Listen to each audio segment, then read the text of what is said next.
नमः शिवाय। आज का टॉपिक है समय से पहले और ज़रूरत से ज़्यादा ज्ञान हार्मफुल है। वो कैसे?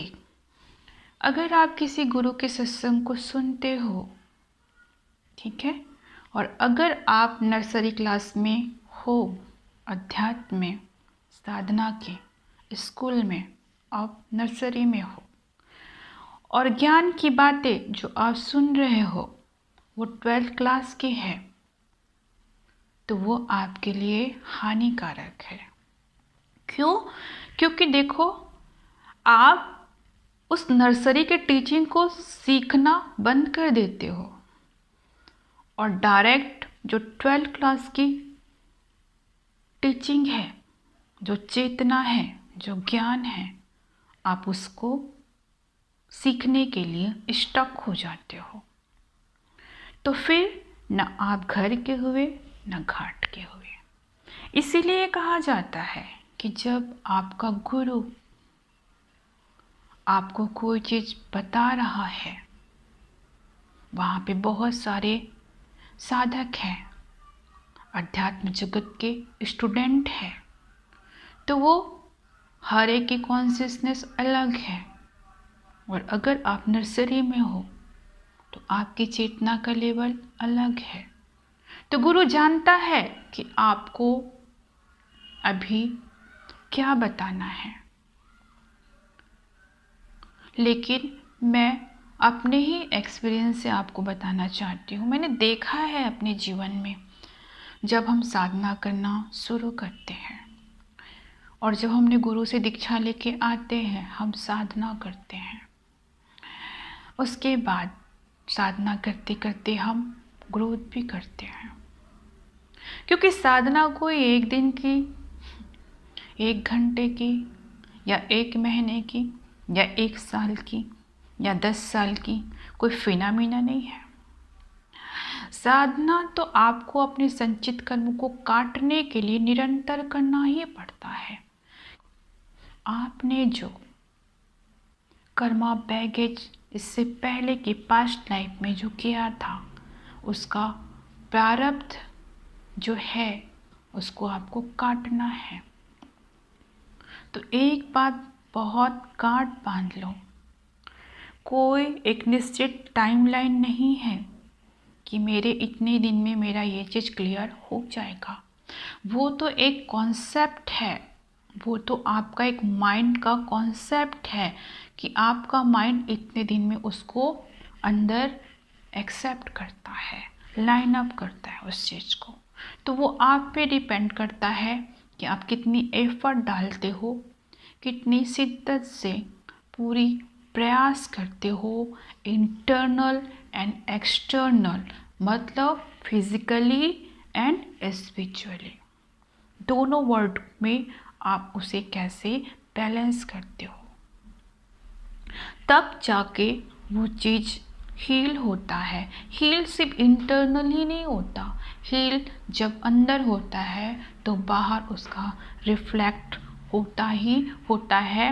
3D में उसी को बैलेंस करना ही साधना है। साधना कोई एक वर्डिंग नहीं है, सिर्फ अध्यात्म नहीं है, साधना का मायना ही है स्पिरिचुअली एंड फिजिकली, मतलब आप जहाँ भौतिक जीवन में जी रहे हो और जो अध्यात्म जीवन में आप जो साधना कर रहे हो, दोनों को बैलेंस करना है, 100 इक्वल करना है, तो आपका जीवन सार्थक है। तभी आपने कोई चीज़ सीखा है। अदरवाइज आपका अगर एक अध्यात्म ही अच्छा है, भौतिक जीवन आपने बैलेंस नहीं कर पाया तो भी आप अधूरे हो। अगर भौतिक जीवन भी अच्छा है, अध्यात्म जीवन को आपने ग्रोथ नहीं किया, अपने अंदर इंटरनली ग्रोथ नहीं किया, परमात्मा से नहीं जुड़ा, तो भी आप अधूरे हो। दोनों को बैलेंस करना ही एक्चुअल में साधना है। उस कमल की फूल की तरह है। वो कमल कीचड़ में रहता है। वो कीचड़ क्या है?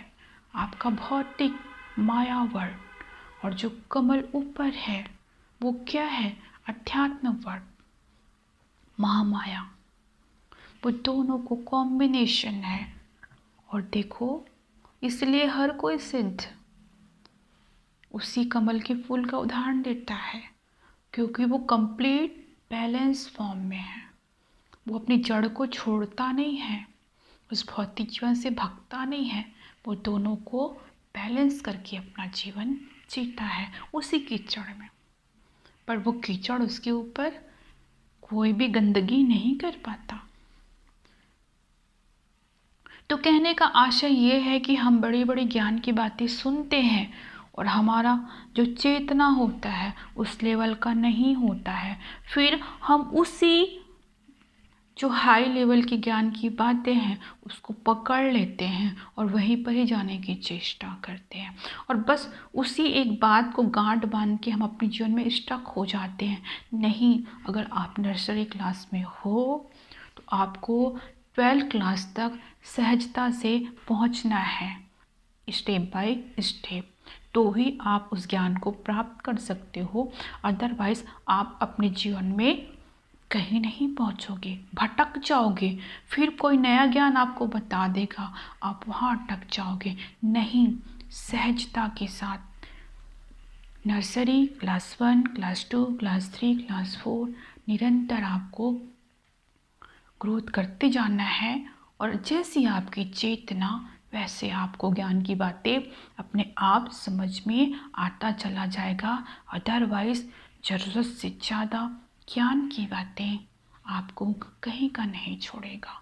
मैंने देखा है अपने जीवन में बहुत सारे लोगों से मिलते हैं और यहीं पर ही भ्रम की स्थिति पैदा होती है और वो एक भ्रामकता में फंस जाता है और अपने जीवन को कहीं नहीं पाता। वो पूरा गोल गोल घूम जाता है। इसलिए ध्यान रखो, सहज पके तो मीठा, निरंतर अभ्यास करते चलो, एक एक स्टेप बाय स्टेप आगे बढ़ते चलो। नमः शिवाय।